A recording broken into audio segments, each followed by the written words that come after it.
मैं आपका सनी भैया और आप आए हैं सनी कॉमर्स क्लासेस में, जहां पढ़ेंगे अकाउंट्स अपने ही अंदाज में। तो बच्चों कैसे हो? मजे से दुर्गा पूजा घूमे हो? ऐसा बात कि नहीं घूमे हो? मस्त एकदम घूम रहे हो? चलो ठीक है, अच्छी बात है। दुर्गा पूजा आपने घूमा, एंजॉय भी किया खूब। अब काली पूजा का इंतजार करो आराम से, वो भी आएगा, एंजॉय कीजिएगा आराम से। तो चलिए हम लोग आते हैं अपना टॉपिक पे, जो कि हमारा क्या है, कंपनी का टॉपिक। ठीक है, तो कंपनी के पीछे अगर मान लो, मैं बोलना चाहूंगा ये बात, अगर अभी तक आपने कंपनी का पीछे वीडियो नहीं देखा तो बाबू साहब जाके पहले देख लो। कंपनी का थ्योरी का मैंने दो वीडियो बनाया, पार्ट ए पार्ट बी। उस वीडियो को देखिए, तब भैया इस वीडियो में आइए तो समझ में आएगा, क्योंकि कंपनी से जुड़ा काफी कॉन्सेप्ट मैंने पिछली वीडियो में आप लोग को दे दिया। ठीक है, आज आगे का जो टॉपिक है वो हम लोग पढ़ेंगे। तो आज की क्लास स्टार्ट करता हूं और फटाफट देखते हैं हमारा पहला टॉपिक क्या है। तो पहला टॉपिक हमारा क्या है, प्रीलिमिनरी एक्सपेंसेस। ये प्रीलिमिनरी एक्सपेंसेस क्या होता है? तो भैया बहुत सिंपल सा फंडा है। कंपनी को स्टार्ट करने से पहले जितना भी छोटा छोटा खर्चा होता है, यानी कंपनी को बनाने से पहले के जितने खर्चे होते हैं वो सारे के सारे क्या कहलाते हैं, प्रीलिमिनरी एक्सपेंसेस। ये खर्चे होते हैं नॉर्मली, ये खर्चे होंगे ही होंगे। अगर आप कंपनी को अगर इनकॉर्पोरेट करोगे तो ऑब्वियसली है कि उसके खर्चे तो आपको पड़ने हैं। कंपनी बननी है लेकिन उससे पहले ये खर्चे आप अराइज हो जाते हैं। देखो क्या लिखा है, they are the expenses incurred for incorporating the company. ये वो खर्चे होते हैं जो कंपनी के इनकॉर्पोरेट करने में आपको लगते हैं। ठीक है, जैसे यहाँ पे बोल दिया registration fee paid to registrar. ठीक है, रजिस्ट्रार या रजिस्ट्रार होगा। ठीक है, तो रजिस्ट्रार को देने के लिए जो फी दिया रजिस्ट्रेशन फी, वो खर्चा, लीगल एक्सपेंसेस खर्चा, एटीसी। बहुत सारे ऐसे खर्चे हैं जो कंपनी को बनाने से पहले करने पड़ते हैं, तभी कंपनी क्या होगी, इनकॉर्पोरेट होगी। वो कहलाता है आपका प्रीलिमिनरी एक्सपेंसेस। सिंपल सा सीधा सा कॉन्सेप्ट था, कोई दिक्कत नहीं। अच्छा, अगला आते हैं मिनिमम सब्सक्रिप्शन। ये सबसे इंपॉर्टेंट है। अब देखो एक बात सोचो, समझने बात को। बोला क्या जाता है कि कंपनी जब भी मार्केट में शेयर्स इशू करेगी ना, ठीक है, तो भैया पब्लिक के द्वारा 90% सब्सक्रिप्शन हो जाना चाहिए। अगर पब्लिक के द्वारा 90% शेयर्स का सब्सक्राइब नहीं होते, यानी पब्लिक का सब्सक्राइब है, तो भैया पता क्या, कंपनी खुलने से पहले ही बंद हो जाएगी। ठीक है, कंपनी खुलने से मानो नई नई कंपनी आई है और नई नई कंपनी जो आई मार्केट में क्या क्या शेयर्स इशू किए। समझो बात आराम से समझो कि मान लो कोई कंपनी अभी नई नई आई है, ठीक है, और उस कंपनी ने क्या किया, मार्केट में शेयर्स इशू किए। ठीक है, करीब करीब मान लो 1 लाख के, कितने के, 1 लाख के शेयर्स इशू किए। अब 1 लाख का कम से कम 90% पब्लिक के द्वारा क्या होना चाहिए, सब्सक्राइब होना चाहिए। 90% का मतलब कितना हुआ, 90,000 शेयर्स। ठीक है, अगर पब्लिक के द्वारा 90,000 से 90% सब्सक्राइब नहीं होते तो कंपनी खुलने से पहले क्या हो जाएगी, बंद हो जाएगी। ठीक है, ये भैया सेबी का गाइडलाइन दिया गया। ये हमारा जो कंपनी एक्ट 2013 आया है उसमें सेबी के द्वारा बोल दिया गया साफ साफ कि कंपनी के लिए 90% सब्सक्रिप्शन इंपॉर्टेंट, मिनिमम सब्सक्रिप्शन। अब मान लो 1 लाख हो जाए तो अच्छी बात है, सीधी सी बात है। मान लो 1 लाख शेयर छोड़ा और 1 लाख यानी पूरा का पूरा बोला जाए 100% सब्सक्राइब हो गए, तब तो भैया कोई दिक्कत नहीं, तब तो अच्छी बात है।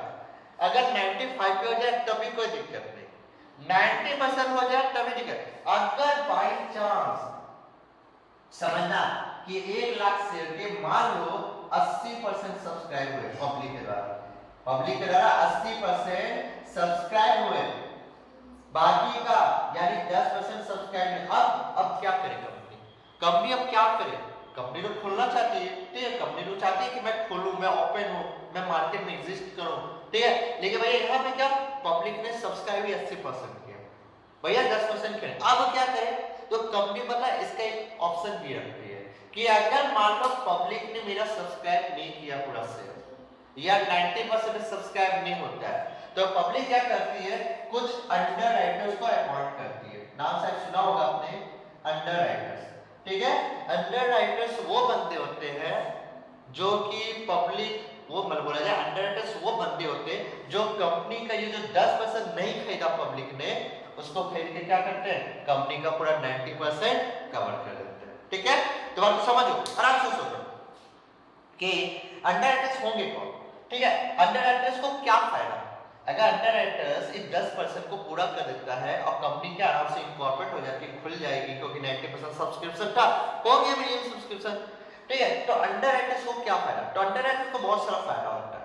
ठीक है, क्या फायदा, एक तो भैया जो कंपनी के उन्होंने शेयर्स खरीदे, ठीक है, उस पर उसको डिविडेंड मिलेगा। ठीक है, उस पर उनको डिविडेंड मिलेगा, ऊपर से कंपनी के जो उसने शेयर्स खरीदे, इसको अपॉइंट किसने क्या करा, कंपनी ने ही अपॉइंट कर था। ठीक है, तो कंपनी ने यानी अंडर राइटर्स ने जब कंपनी के शेयर्स खरीदे तो डिविडेंड के साथ साथ उनको क्या मिलेगा, कमीशन मिलेगा। क्या मिलेगा, कमीशन। ठीक है, उनको क्या दिया जाएगा, कमीशन। इस अंडर राइटर्स को फायदा ही फायदा है। क्यों अंडर राइटर्स क्यों खरीदे यार, सीधी सी बात है, क्यों पैसा लगाए, तो भैया उनको पैसा लगाने के पीछे वजह होता है क्या, उनको डिविडेंड मिलेगा, प्लस उनको कंपनी क्या करती है, कमीशन भी देती है। ठीक है, तो भैया ऐसे क्या करते हैं, अंडर राइटर्स परचेस कर लेते हैं। लेकिन अगर मान लो 90% सब्सक्रिप्शन हो गया तो इनकी कोई जरूरत नहीं पड़ेगी। ठीक है, लेकिन मान लो अगर सब्सक्राइब नहीं हो पाता है 80% या मान लो 70% सब्सक्राइब हुआ, ठीक है, तो बाकी का जितना भी सब्सक्रिप्शन बचेगा वो कौन खरीद लेंगे, हमारे अंडर राइटर्स। ठीक है, अंडर राइटर्स क्या करेंगे, खरीद के शेयर्स को, कंपनी की पूंजी को, पूरा कैपिटल को पूरा कर देंगे और बदले में उनको डिविडेंड तो मिलेगा मिलेगा शेयर्स पर, एक्स्ट्रा रूप में उनको कमीशन भी क्या करेगी, कंपनियां देगी। समझा बात को, इससे भैया बोला गया है कि मिनिमम सब्सक्रिप्शन 90% होना किसी भी कंपनी के लिए जरूरी, तभी कंपनी क्या फॉर्मेट होगी, फॉर्मेशन होगा, नहीं तो नहीं होगा। तो देखो क्या है, it is that number of share on which amount received from shareholder is sufficient from the point of view of the director। ठीक है, पॉइंट ऑफ व्यू और डायरेक्टर्स के तहत में मिनिमम सब्सक्रिप्शन क्या होना चाहिए, सब्सक्राइब हो जाना चाहिए शेयर होल्डर के द्वारा। ठीक है, यानी ये एक ऐसा नंबर ऑफ शेयर्स है कि भैया जिसमें पब्लिक के द्वारा, शेयर होल्डर के द्वारा इतना शेयर तो सब्सक्राइब हो जाना चाहिए जिससे कंपनी क्या खुल पाए। क्या है बात, अच्छा अब सुनो, मान लो एक बात बोलता हूं कि नहीं हुआ भैया, कंपनी का कोशिश कितना भी किया, अंडर राइटर से भी कोशिश किया, लेकिन कंपनी का मात्र हुआ 80% ही सब्सक्राइब, 10% नहीं हुआ, 10% नहीं हुआ, सोचो 10% नहीं हुआ, अब क्या करें, अब कंपनी क्या करेगी, अब कंपनी तो खोल नहीं सकती। तो भैया हमारा लॉ क्या बताओ, सुन लो, अगर कंपनी का 90% सब्सक्राइब नहीं होता है, कब से, सुनिएगा, जब कंपनी ने प्रोस्पेक्टस इशू किया ना, बात को समझिएगा, प्रोस्पेक्टस क्या होता है थोड़ी बात बताऊंगा, फिलहाल तो भी समझ लो कि प्रोस्पेक्टस क्या एक तरह का इनविटेशन होता है जो कि पब्लिक को इनवाइट किया जाता है कि आओ मेरे शेयर्स को खरीदो, एक तरह का इनविटेशन दिया जाता है। तो प्रोस्पेक्टस जब इशू करती है कंपनी, उसका 30 डेज, कितना 30 डेज के अंदर में कंपनी जितने मार्केट में शेयर्स हो रहे उसका भैया या तो 100% या तो उसका 90% तक सब्सक्राइब हो जाना चाहिए। अगर 90% सब्सक्राइब हो गया तो ठीक है, और अगर 90% तक सब्सक्राइब नहीं हुआ तो कंपनी के पास जितना भी शेयर बंदे का पैसा आया, समझ लो कि भैया 90 की जगह सिर्फ 70% का पैसा कंपनी को रिसीव हो गया, लेकिन 20% रिसीव नहीं हुआ और 30 डेज पूरा हो चुका है। अब कंपनियां क्या करेगी, उनको पैसा को वापस कर देगी। यानी जिनसे जिनसे उसने पैसा लिया कंपनी ने, जिनसे जिनसे कंपनी ने पैसा लिया शेयर्स के ऊपर, लेकिन उसका मिनिमम सब्सक्रिप्शन 90% हुआ नहीं, अब क्या करेगी, पैसा रखकर वापस कर देगी, वापस कर देगी, सिंपल सा बात है। और 15 दिन के अंदर, याद रखना 15 दिन के अंदर, क्या ये क्वेश्चन आया देख लीजिए, ठीक है, 15 दिन के अंदर कंपनी को जिस जिस शेयर होल्डर से पैसा लिया उनको वापस करना पड़ेगा। और अगर 15 दिन के अंदर कंपनी वापस नहीं करती है तो बाबू याद रखना उसको 15% के हिसाब से इंटरेस्ट देना पड़ेगा। किसको, शेयर होल्डर्स को। कंपनियों को क्या करना पड़ेगा कि 15 दिन के अंदर वापस करना होगा। ठीक है, अगर 15 दिन के अंदर वापस नहीं कर पाती है तो 15 दिन से ओवर अगर टाइम हो जाता है तो हर शेयर होल्डर को जिन्होंने जितना अप्लाई किया उसका 15% के हिसाब से उनको क्या करना होगा, इंटरेस्ट भरना पड़ेगा। ये होता है कंपनी का पूरा। ठीक है, इसको समझो बात को। जैसे मैं एक बात बोलता हूँ कि मान लीजिए मैंने कोई पिकनिक का प्रोग्राम बनाया, ठीक है, तो मैंने बोला कि देखो अगर 100 बच्चे रेडी हो जाएंगे तो मैं बच्चों को लेके जाऊंगा। ठीक है, मिनिमम मैंने बोला 100, मेरे पास है 500 बच्चे, लेकिन मैंने क्या बोला मिनिमम अगर 100 बच्चे भी हो जाते तो मैं पिकनिक पिकनिक लेके चल जाओ। तो बाबू एक काम करो, आप लोग पैसा देना चालू कर दो, इतना तारीख का डेट है। मान लो मैंने बोला कि जाओ 30 अक्टूबर तक डेट है, आप इस तारीख तक मुझे क्या करो, पैसा जमा कर देना। 30 अक्टूबर का डेट आ गया और मात्र भैया 75 स्टूडेंट ने ही मुझे पैसा दिया। और मैंने पहले ही बोल के रखा था कि अगर 100 बच्चे होंगे तभी मैं पिकनिक लेके जाऊंगा, अगर 100 बच्चे नहीं हुए तो भैया मैं पिकनिक लेके जाऊंगा नहीं, मैं पैसा वापस कर दूंगा। ठीक है, तो क्या हुआ, 75 स्टूडेंट ने ही पैसा दिया, 30 तारीख पार भी हो गया और किसी ने पैसा उसके बाद नहीं दिया। तो जब भैया पैसा जो कि पूरा होना चाहिए 100 बच्चे, जब 100 बच्चे हुए नहीं तो भैया सिंपल सा बात है, मैं तो लेके नहीं जाऊंगा पिकनिक में। और ऊपर से जिन लोगों ने, यानी 75 लोगों ने जो मुझे पैसा दे के रखा है, मैं क्या करूँ, उसको वापस कर दूंगा कि ले भाई अपना पैसा वापस ले ले। ठीक है, तो ये काम होता है पूरा का पूरा मिनिमम सब्सक्रिप्शन। बात समझ आ गई कि मिनिमम सब्सक्रिप्शन आपका 90% होना चाहिए। अगर 90% नहीं होता है, ठीक है, जब आपने प्रॉपर्टीज इशू किया उसका 30 दिन के अंदर हो जाना चाहिए। अगर नहीं होता है तो भैया कंपनी को क्या करना पड़ेगा, जिनसे पैसा लिया उनको वापस करना पड़ेगा, वो भी 15 दिन के अंदर। अगर 15 दिन के अंदर नहीं कर पाती है तो 15% के हिसाब से उसको उन पर इंटरेस्ट उनको देना पड़ेगा। ये था आपका क्या, मिनिमम सब्सक्रिप्शन। बात समझ आ गई, बात क्लियर हुई, कोई दिक्कत लगी? तो ये बहुत इंपॉर्टेंट होता है। अगर मिनिमम सब्सक्रिप्शन है तो भैया कंपनी को बहुत बड़ा झमेला पड़ सकता है। ठीक है, चलो आगे देखते हैं। अब देखो क्या हुआ, लिखा हुआ आगे का टॉपिक पढ़ लीजिए, तब तक मैं बोर्ड में डाल देता हूं।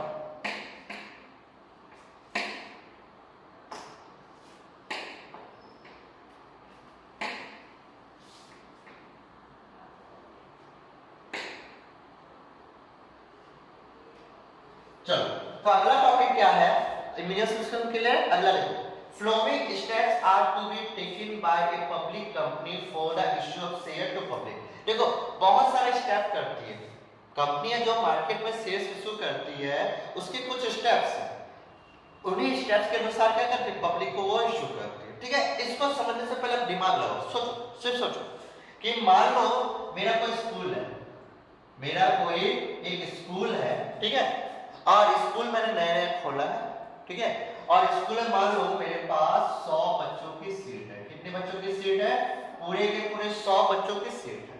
ठीक है, अब मुझे क्या लोगों को बताना है कि मेरे स्कूल में एडमिशन ओपन है, जिसको जिसको करवाना है करवा लो। बात कर रहे हो? अच्छा, उसके लिए मैंने क्या किया, मार्केट में अपना बैनर, अपना पोस्टर, अपना हैंडबिल, अपना कैटलॉग उठा के क्या बांटना चालू कर दिया। ठीक है, वहां पे मान लो मैंने एक प्यारी सी बच्ची को बैठा दिया, ठीक है, प्यारी सी बच्ची कुर्सी लेकर आराम से बैठी हुई है, और यहाँ पे इंसान आ रहे हैं सब ठीक है, आ रहे हैं धीरे, और क्या कर रहे हैं, प्रोस्पेक्टस ले लेके घर जा रहे हैं। ठीक है, प्रोस्पेक्टस घर ले गया, घर जाने के बाद उन्होंने जब प्रोस्पेक्टस पढ़ा तो उनको लगा कि हाँ इस कंपनी के शेयर खरीदने चाहिए, कंपनी बहुत अच्छी है, इसके कंपनी के शेयर्स खरीदने चाहिए। अब क्या हुआ, वो बंदा फिर से वापस आया, यानी प्रॉपर्टीज अच्छा से रीड करने के बाद, समझने के बाद कि कंपनियां कई सालों से प्रॉफिट कमा रही वगैरह, ये सब करने के बाद अब क्या हुआ, वो बंदे यहाँ पे आए इस स्कूल में, समझिए स्कूल का एग्जांपल लेगा, स्कूल में आए और स्कूल में हमको अपना बच्चा का एडमिशन है, मुझे फॉर्म दीजिए। ठीक है, तो यहाँ पे जो बंदी है बैठी है, इन्होंने क्या किया, सभी लोगों को एप्लीकेशन का फॉर्म दे दिया। ठीक है, सबको एप्लीकेशन का फॉर्म दे दिया, इसको ले जाके भर कर आप जितना बच्चों का एडमिशन कराना चाहते हैं आके इतना टाइम के अंदर करवा लीजिए। ये सारे लोग गए और एप्लीकेशन का फॉर्म जाके घर भरे। अब मान लो 100 सीट है तो 100 को तो एप्लीकेशन तो मैं नहीं बेचूंगा, ये बात पक्का है। क्यों, अरे 100 का अगर 100 रखूंगा एप्लीकेशन तो दिक्कत है ना, 100 का जगह मान लीजिए मेरा 200, ठीक है, 200 एप्लीकेशन क्या मार्केट में बिकी हुआ। अब सब तो भैया ले जाते हैं एप्लीकेशन, लेकिन सब भर के देंगे कोई जरूरी तो नहीं ना होता है। ठीक है, तो 200 लेके गए, उसके बाद क्या हुआ कि मान लो सबने लाके क्या कि ग्रेड करने लाके कंपनी के पास, यानी बोला जाए स्कूल में जमा कर दे। अब स्कूल वाला क्या करेंगे, फॉर्म को छाटेंगे। ठीक है, जिनका जिनका फॉर्म परफेक्ट होगा, जिन्होंने सारा डॉक्यूमेंट जमा किया, उनको क्या करेंगे, एक एक करके सीट बच्चों को अलॉट कर देंगे। ठीक है, अब बच्चों का क्या कर लेंगे, एडमिशन कर लेंगे। क्या कर लेंगे, एडमिशन कर लेंगे। अब एडमिशन हो जाने के बाद क्या होगा, एडमिशन हो जाने के बाद पढ़ाई स्टार्ट हो जाएगा। नहीं है, अब मान लो जनवरी महीना है, ठीक है, जनवरी महीना में क्या बोले बच्चों जनवरी महीने की फीस दो, तो बच्चे क्या करें जनवरी महीने की फीस देंगे, फिर फरवरी की मांगेंगे, फिर मार्च की मांगेंगे, और इस तरह पूरा साल भर पढ़ाई के बाद इंस्टॉलमेंट वाले से क्या लेंगे, फीस ले लेंगे। समझ में आया ना? तो ठीक उसी तरह क्या करती है कंपनी भी यही काम करती है, एकदम सिंपल सा काम करती है। क्या करती है सबसे पहले कंपनियां क्या करती है, सबसे पहले टू इशू प्रोस्पेक्टस, मार्केट में क्या करती है प्रोस्पेक्टस को इशू करती है कि भैया ये शेयर्स है, ये मेरी कंपनी वगैरह सारा कुछ बता देती है इन्विटेशन। तो प्रोस्पेक्टस के माध्यम से कंपनियां क्या करती है पब्लिक को इनवाइट करती है कि आओ आओ आओ मेरा शेयर्स को खरीदो। उसके बाद पब्लिक क्या करती है टू रिसीव एप्लीकेशन, उसके बाद पब्लिक आती है और भैया एप्लीकेशन भर भर के क्या करती है कंपनी के पास जमा करती है। एप्लीकेशन क्या करती है कंपनी से लेती है और फॉर्म सारा जमा करती है। भैया जिसको जितना शेयर चाहिए उतने के लिए वो क्या करता है अप्लाई कर देता है। उसके बाद कंपनियां क्या करती है सभी को क्या करती है भैया उसको कंपनियां क्या करती छाटने के बाद एक समय के बाद सबको भैया शेयर देना चालू कर देती है। ठीक है, अब सोचो कंपनी को तो नहीं पता कि भैया कौन कौन सा भी शेयर होल्डर है, कंपनी ने फॉर्म भेजा तो फॉर्म तो बहुत सारा आदमी खाएगा। अब जब फॉर्म जब कंपनी पास आया सारा उसमें जब छाट लिया गया जिसको जो देना जब शेयर दे दिए गए तब पता चला हाँ ये राम ये भी मेरा शेयर होल्डर है, ये श्याम मेरा शेयर होल्डर है, ये मोहन मेरा शेयर होल्डर। अब तो पता चल गया बच्चों का एडमिशन जब हो गया तो बच्चों का नाम तो स्कूल वालों को पता होगा। अब क्या होगा हर बार पैसा चलो बच्चा इस महीना का फीस दो, तो उससे कंपनी क्या बोलेगी बच्चा चलो कॉल पर पैसा दो। ठीक है, अब वो क्या करती है कॉल पर सारे कॉल पर क्या करती है पैसा लेना चालू कर देती है। ठीक है, और पैसा में भैया मैंने आपको बताया क्या कि एक बार में भी ले सकती है और तोड़ के भी ले सकती है। तो देखो बताऊंगा तो स्टार्ट से मैं आपको सबसे पहले क्या करती है इशू करती है प्रॉपर्टीज को, फिर एप्लीकेशन रिसीव करती है, फिर क्या करती है टू मेक अलॉटमेंट कर देती है और टू फिर मेक कॉल पर पैसा मांगना चालू करती है जैसे सब होता है। क्लियर हुआ?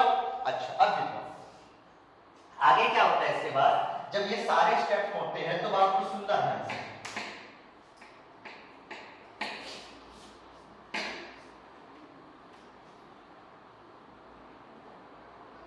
ठीक है, अब ध्यान से सुनिएगा मैं लिख रहा हूं terms of issue of shares. ठीक है, ठीक है कि कंपनी जो होती है अपने शेयर को कैसे इशू करती है, कंपनियां जो होती है अपने शेयर को कैसे इशू करती है। तो देखो कंपनी जो अपने शेयर्स को होती है ना वो एट par पे भी इशू कर सकती है, एट प्रीमियम पे भी इशू कर सकती है या एट डिस्काउंट किसी पर भी इशू कर सकती है। ठीक है, अब सर बताइए एट पर एट डिस्काउंट का मतलब क्या? सोचो सिर्फ सोचो आराम से सोचो, मैं को कोई हड़बड़ी नहीं है। चलो मैं इसको एक काम कर टेबल के फॉर्म में बना देता हूं अच्छा रहेगा। ठीक है, टेबल के फॉर्म बनाता हूं समझ। ठीक है, यहां पे मैंने लिखा वैल्यू, यहां पे मान लो वैल्यू समझ लो। ठीक है, टर्म्स ऑफ इशू कि कंपनी किस रेट से भैया शेयर्स को इशू कर सकती है। तो भैया एट पर पे कर सकती है, एट प्रीमियम पे कर सकती है और डिस्काउंट किसी भी कर सकती है। तो कैसे दोस्तों मान लो मेरी एक कंपनी का शेयर 10 रुपया है, कितना है मेरे एक कंपनी का 10 रुपया। जब एक कंपनी का शेयर का दाम जब 10 रुपया है और इसी 10 रुपये पर अगर कंपनी सेल करती है शेयर को, ठीक है, तो वो क्या करता है आपका एट पर यानी वैल्यू कितना 10 रुपया, कंपनी मांग भी कितना रही है 10 रुपये, कंपनी ने एक शेयर को कितने के भाव से बेचा 10, जो उसका रियल वैल्यू था उसी भाव से जब बेचती है तो उसको क्या बोलते हैं एट पर, उसको क्या बोलते हैं एट पर। एट प्रीमियम का मतलब क्या सुनना, कंपनी का शेयर का वैल्यू है 10 रुपया लेकिन कंपनी ने क्या किया उस शेयर को 12 रुपये में बेच रही है। ठीक है, यानी 2 रुपया जो उन्होंने एक्स्ट्रा लिया वो किसका लिया उसने प्रीमियम का लिया। क्या लिया प्रीमियम का। अब सवाल हुआ कंपनी ऐसा करती क्यों है, ठीक है, और लोग भी देने के लिए क्यों रेडी हो जाते हैं। ठीक है, तो समझने बहुत कमाल का चीज बताता हूं कि मान लीजिए जैसे अभी बता रहा कोरोना काल चल रहा था, चला ना कोरोना काल। अब कोरोना काल में क्या हुआ दोस्तों, कोरोना काल में जैसे मैं अपनी बात बताता हूँ, मैं डेटॉल लेने जाता था, मेरे घर में हमेशा डेटॉल रहता है, लिक्विड रहता है, तो मैं क्या करता था कि हमेशा डेटॉल लाता था। तो आपको पता होना चाहिए कि डेटॉल क्या हुआ था, डेटॉल का जो लिक्विड था वो पूरा मार्केट से गायब हो गया था, पूरा मार्केट में कहीं अवेलेबल नहीं था। तो भैया डेटॉल का जो आता था ना वो 150 रुपए का आता था, ठीक है। 150 रुपए में 500 ml का डेटॉल आता था, मैं खरीद के लाता था, ठीक है। कोरोना काल में क्या हुआ, डेटॉल पूरा का पूरा गायब हो गया, ठीक है। और अगर किसी के पास डेटॉल है भी तो वो क्या कर रहा है, इस डेटॉल को 150 में 150 के बजाय कितना में से करा, 200 या 300 ऐसे करके बिक्री कर रहा था। और लोग भी क्या कर रहे थे, खरीद रहे थे। क्यों खरीद रहे थे, क्योंकि इसके डिमांड ज्यादा थी, इसकी डिमांड ज्यादा, और लोग क्या कर खरीद रहे। इसका एमआरपी था भैया, अगर बोला जाए एमआरपी तो 150 का था, लेकिन फिर भी लोग भैया दुकानदार इसको 200 बेच रहा था, और आदमी लोग को इसकी जरूरत थी क्योंकि बहुत इंपॉर्टेंट हो गया था उस वक्त हमारे लिए, तो भैया आदमी खरीद भी रहा था, पैसा दे के खरीद भी रहा था। तो भैया वही बात होता है, जब कोई कंपनी होती है जो कि पुरानी है और उसका भाव बहुत अच्छा चल रहा है मार्केट में, बहुत अच्छा प्रॉफिट कमा रही है, तो अगर वो अपने शेयर का 10 का जगह 12 पे इश्यू करे ना, तब भी लोग क्या करते हैं, खरीदते हैं उसके शेयर को, ठीक है। बात समझ आई ना। तो इसी को क्या बोलते हैं, जब 10 का शेयर को 12 पे बेचे तो वो क्या करती है, 2 रुपए का प्रीमियम लेती है। क्यों भैया, भाई मेरा डिमांड है, रेपुटेशन मेरा शेयर का, खरीदना ना खरीद, नहीं खरीदना मत खरीद, ठीक है। ब्लैक में देखते हैं ना, टिकट भी बिक्री होता है सिनेमा घर का, अगर मतलब 50 के टिकट है तो 100 में, 100 के टिकट है तो 150 में। भैया मूवी देखना है, हम मेरे पास टिकट है, लेके एक्स्ट्रा कुछ लगेगा, वही बात यहाँ पे, ठीक है। तो भैया जब 10 का से 12 पे इशू करे तो 2 रुपए जो एक्स्ट्रा लेती है वो क्या नाम बोल के लेती है, प्रीमियम बोलती है, ठीक है। अब आते हैं एट डिस्काउंट। ये डिस्काउंट पे इशू करने का मतलब क्या, समझो। मान लो मेरा एक शेयर का दाम 10 रुपया है, कितना है मेरा, एक शेयर का दाम 10 रुपया। अब क्या होना, 10 का जगह पे क्या करती है कंपनी, 8 पे इशू कर देती है, क्या करती है, 8 पे। क्यों, अब इसका पीछे एक वजह सोचो। मान लो मेरे दुकान में बहुत सारा कपड़ा आया है, ठीक है, बहुत सारा कपड़ा है, अब उसमें क्या हुआ, कुछ पुराने कपड़े हैं, कुछ नए हैं, ये कपड़े हैं।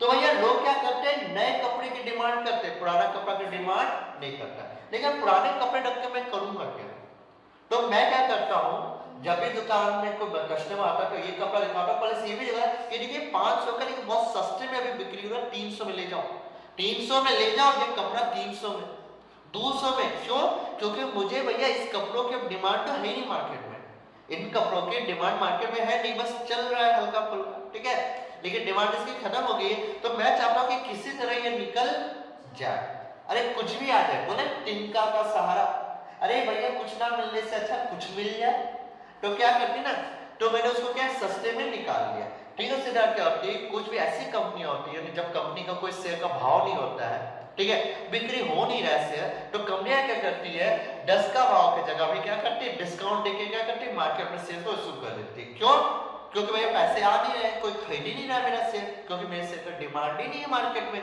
तो कंपनियां क्या करती है, 10 के शेयर को 8 पे इशू करके क्या करती है, पैसा हासिल कर देती है। बात समझ में आ गई।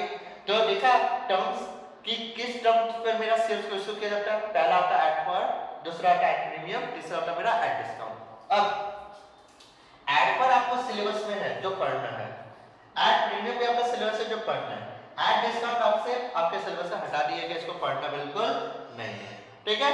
तो भैया इस पर दिमाग लगाना ज्यादा है नहीं, इस हमें दिमाग किस में लगाना है, पूरा का पूरा इस जगह पे दिमाग लगाना है और ज्यादा कुछ नहीं। बात क्लियर हो गई।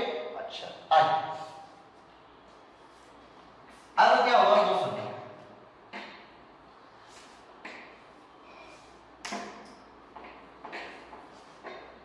तो इतनी बात क्लियर है ना, किसी को अगर डाउट है पूछो, नहीं डाउट है तो मैं आगे बढ़ता हूं। किसी को भी अगर डाउट है तो मेरे कमेंट बॉक्स में कमेंट कर दीजिएगा, मैं उस कमेंट को क्लियर कर दूंगा जो भी डाउट होगा, ठीक है। तो चलिए आगे बढ़ता हूं। तो इतना बात क्लियर हुई कि टर्म्स क्या है। अब देखो कंपनियां क्या करती है, सुनो। कंपनियां जो होती है मार्केट में जो शेयर्स इशू करती है, ठीक है, इशू ऑफ शेयर्स करती है, जो भी कंपनी करती है। अब भैया या तो कंपनी एक बार में पैसा ले, ठीक है, या तो कंपनी क्या करे, इंस्टॉलमेंट वाइज पैसा ले। बोला था पिछले क्लास में, तो मैंने क्या बोला, या तो कंपनी क्या कर सकती है, एक ही बार लमसम अमाउंट लेगी, बोले कि भैया मान लो एक शेयर का दाम 10 रुपया, कितना 10 है, तो भैया एक बार में 10 रुपए दे दो, एक बार में आप क्या करो, मुझे 10 रुपए दे दो भैया लमसम अमाउंट, हमको रुकना नहीं, एक बार में आपको दे दो। या तो कंपनी दूसरा काम कर सकती है, लिख देता हूं पूरा 10 रुपए एक बार में, या तो दूसरा क्या कर सकती है, इंस्टॉलमेंट वाइज ले सकती है। क्या मैंने बोला, इंस्टॉलमेंट वाइज कंपनियां ले सकती है, यानी वो इस 10 रुपए को क्या किया,